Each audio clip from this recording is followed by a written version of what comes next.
Des tuyaux en fonte que l'on dit fuyards, au nord-est des Vosges, dans le village de Vexincourt, la communauté d'agglomération de Saint-Dié, dans le cadre de son contrat de territoire eau et climat passé avec l'agence de l'Ain Meuse, accompagne les communes pour engager des travaux, notamment sur la reprise des anciens réseaux.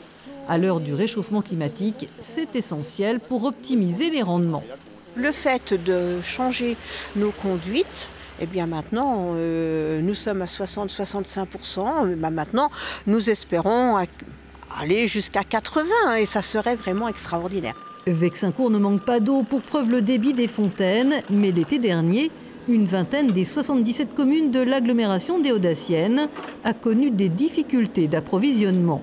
C'est vrai qu'il y a des captages qui diminuent en rendement, mais on le voit partout, c'est certain. Mais pour moi, le principal sujet, c'est la vétusté des réseaux.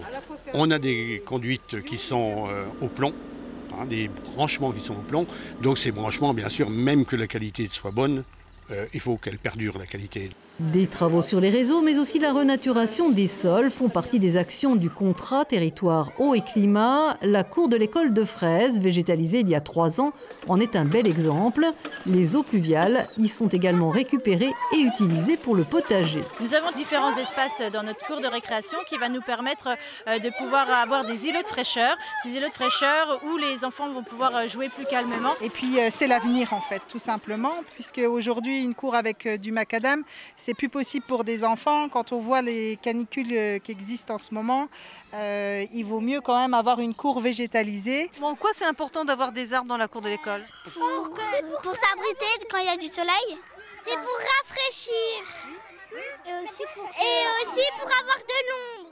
La communauté d'agglomération de Saint-Dié a injecté 15 millions d'euros dans son premier contrat eau et climat qui comportait aussi des travaux d'assainissement, l'aide aux agriculteurs pour optimiser leur consommation d'eau ou la protection de la biodiversité.